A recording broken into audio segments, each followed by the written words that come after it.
El Pozo de la Muerte. Douglas Preston y Lincoln Chill. Capítulo 28. A la mañana siguiente, Hash se dirigió a Isla 1 y se encontró con que el pequeño local del centro de mando estaba más lleno de gente que nunca. Von Ter, Kerry Wobner y St. John hablaban a la vez. Solamente Magnussen y el capitán Neidelman permanecían en silencio. Magnussen ejecutaba diagnósticos en su ordenador y Neidelman, de pie en el centro, encendía la pipa, tan tranquilo como el ojo de un huracán.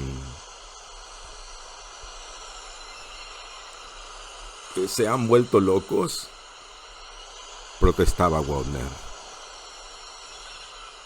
Yo tendría que estar en el Cerberus descifrando el diario y no practicando la espeleología. Yo soy un programador y no trabajo en las alcantarillas. No hay elección, dijo Neidelman, quitándose la pipa de la boca y mirando a Wobner. Usted ha visto los números.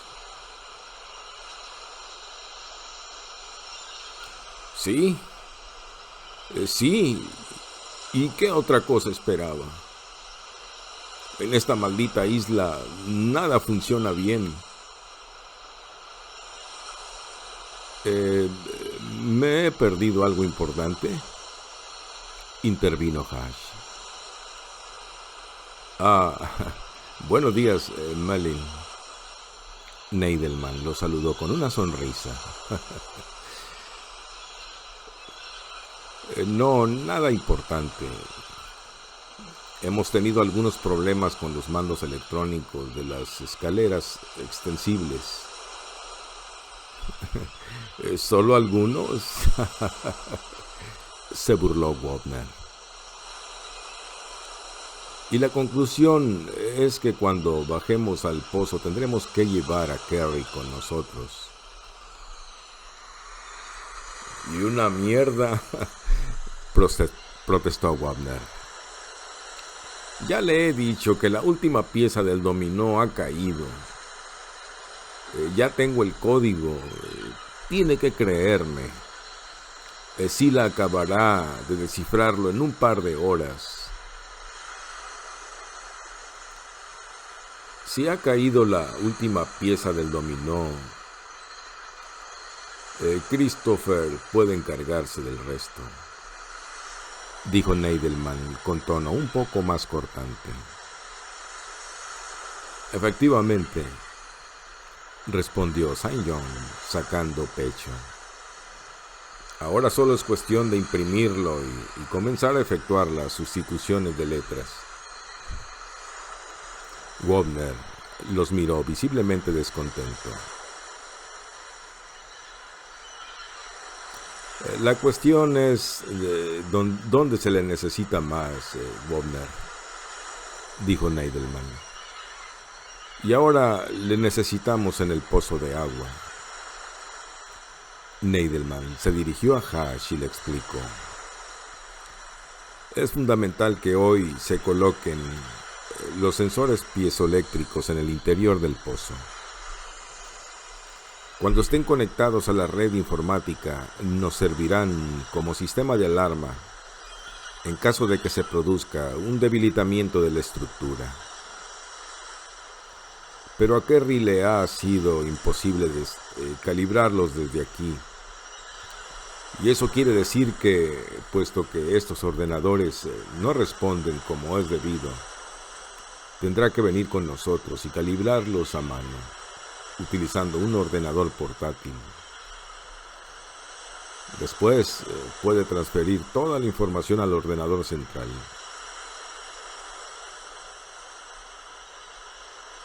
Es un fastidio, pero no hay otra manera de hacerlo. ¿Un fastidio?, dijo Wobner. Yo diría que es como un maldito grano en el culo. Casi todos los del equipo darían la mitad de sus ganancias con tal de estar en la primera exploración.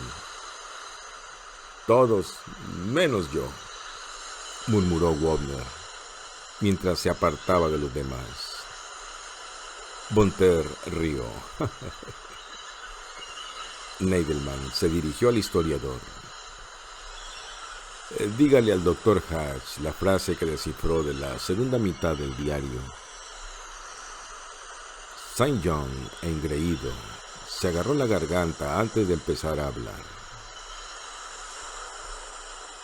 En verdad, no se trata de una frase, dijo. Es más bien un fragmento de una frase más larga. Vosotros que deseáis la llave del... puntos suspensivos. Aquí hay una palabra no descifrada y luego continúa. Encontraréis el pozo... puntos suspensivos. Hatch miró estupefacto al capitán.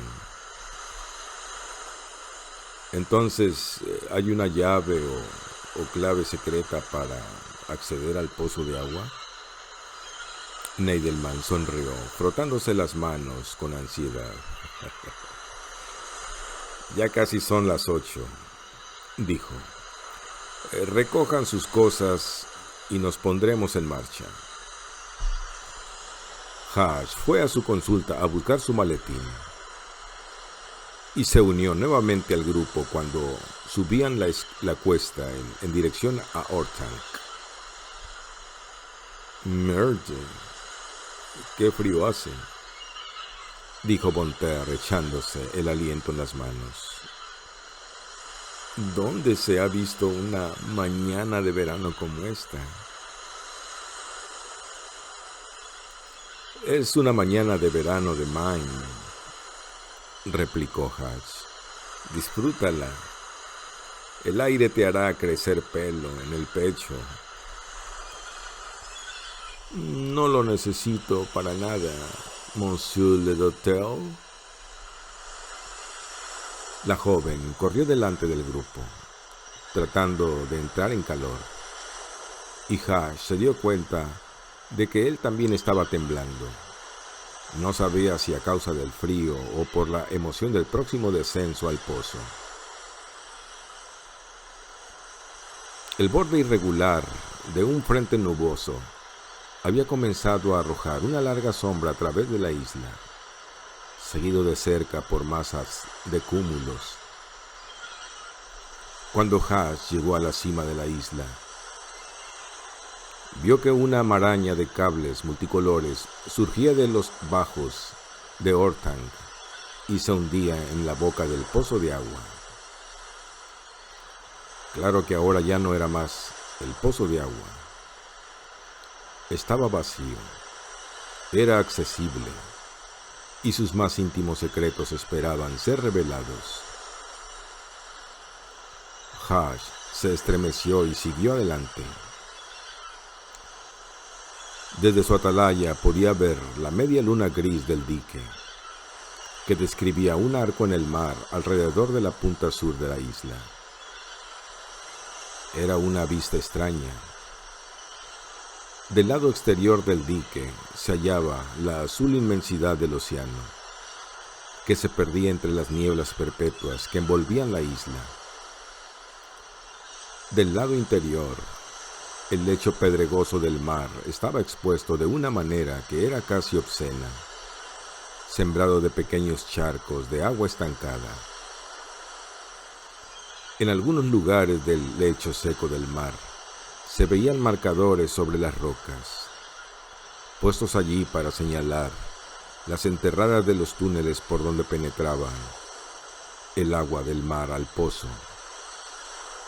En la playa cercana al dique había varias pilas de chatarra enrumbrada, viejas maderas podridas por el agua y otros escombros que habían retirado de las profundidades del pozo de agua. Strider y su equipo estaban junto a la boca del pozo, poniendo unos cables y retirando otros. Hash se acercó y vio que el extremo de una gran escalera asomaba a la superficie. Los largueros de los lados estaban hechos de gruesos y relucientes tubos de metal, con 2 hileras de peldaños paralelos, cubiertos de goma, entre uno y otro raíl. Hash sabía que los hombres habían trabajado casi toda la noche para montar y unir con pernos e introducir en el pozo las diferentes secciones de la escalera, esquivando obstáculos invisibles y los últimos restos de basura que aún quedaban enganchados a las vigas del encofrado. Eso es lo que yo llamo una escalera alimentada con anabolizantes, dijo Hash. Es más que una escalera, respondió Neidelman. Es una poderosa estructura que, además, sirve de escalera. Los largueros laterales están hechos de una aleación de titanio. Serán la columna vertebral de la estructura de sostén del pozo. Construiremos un andamiaje de puntales de titanio que partirán de la escalera y reforzarán los muros y las vigas y mantendrán estable la estructura del pozo mientras excavamos. Y también le adosaremos un montacargas. Cada tubo lleva incorporados cables de fibra óptica, coaxial y eléctricos, y cada peldaño tiene una luz. Cuando todo esté terminado, cada parte de la estructura será controlada mediante ordenadores, desde los servos hasta las cámaras del sistema de supervisión.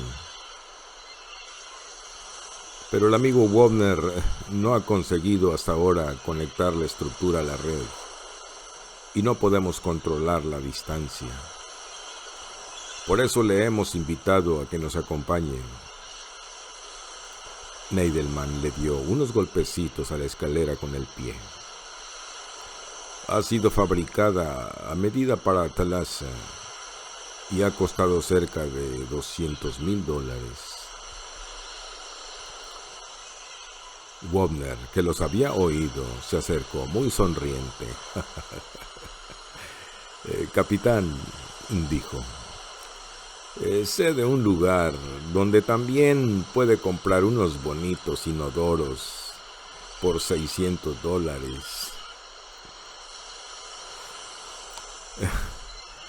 Me alegro de que esté de mejor humor, señor Wobner, respondió Neidelman con una sonrisa. Comencemos con los preparativos. La tarea más importante del día de hoy, comenzó Neidelman, dirigiéndose a todo el grupo, es sujetar esos sensores de sobrecarga piezoeléctricos a las vigas maestras y a los listones del encofrado. Neidelman desenvolvió uno de los sensores y lo pasó para que lo vieran. Era una pequeña banda metálica con un chip en el centro, cubierto por un plástico duro y transparente. En cada punta y en ángulo recto había 2 chinchetas de casi 2 centímetros de largo.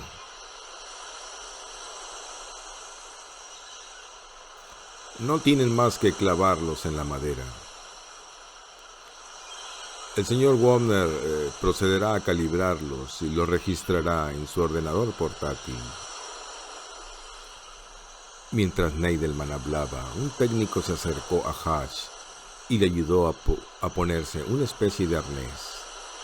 Después le dio un casco y le enseñó a utilizar el intercomunicador y la lámpara halógena. Y por último, le entregó una bolsa con los sensores piezoeléctricos.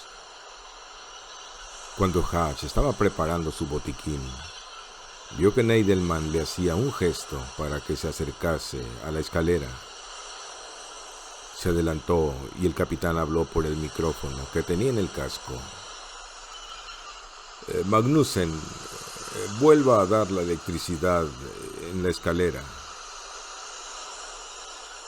Unas hileras de luces se encendieron a todo lo largo de la estructura, iluminando con una brillante luz amarilla el siniestro interior del pozo de agua. La triple fila de bombillas halógenas descendía a las profundidades de la tierra como un sendero al infierno. Hash podía ver el interior del pozo por primera vez.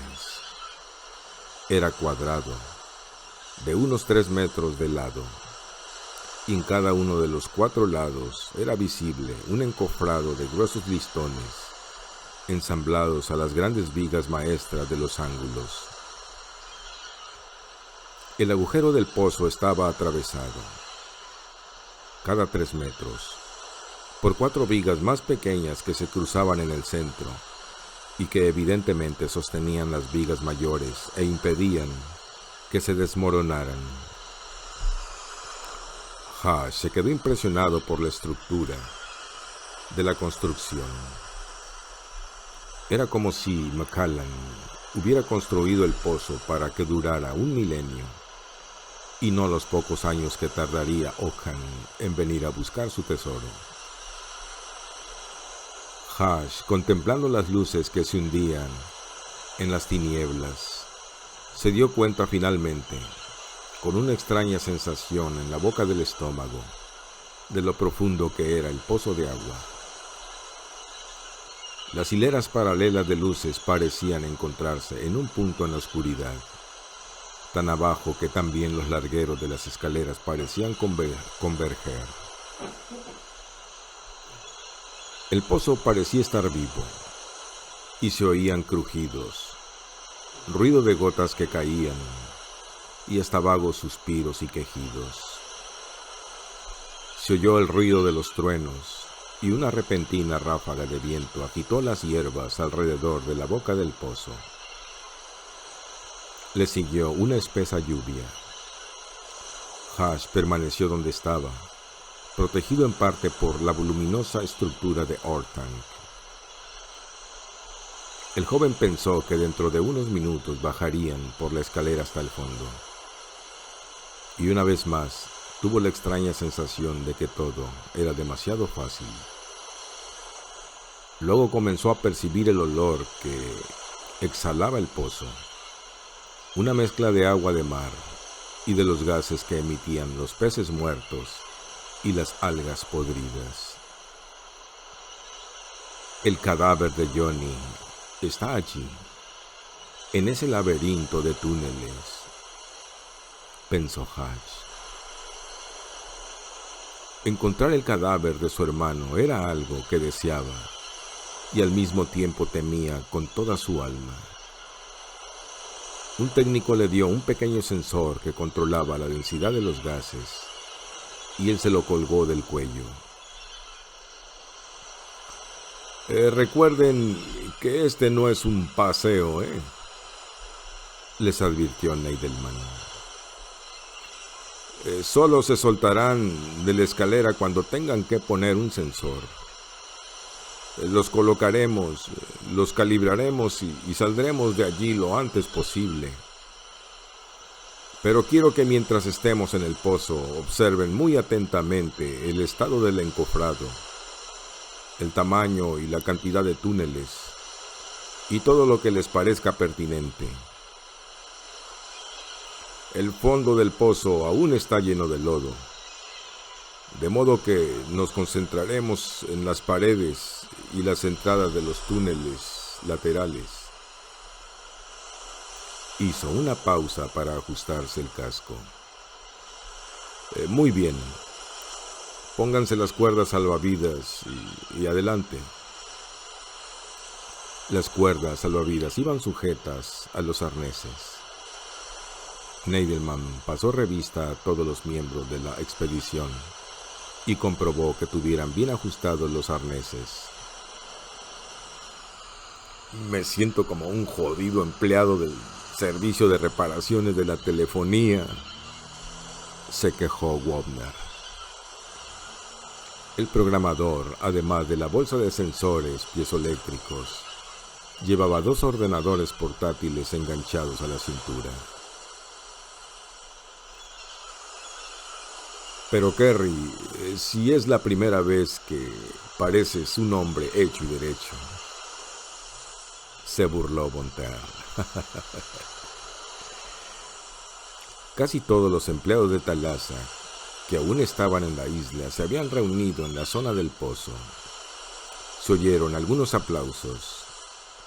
Hatch miró las caras eufóricas de los que le rodeaban. Este era el momento crítico que todos, él incluido, habían esperado tanto. Von Ter sonreía de oreja a oreja, y Wobner, que finalmente parecía haberse contagiado de la emoción colectiva, se arregló el arnés con un gesto solemne.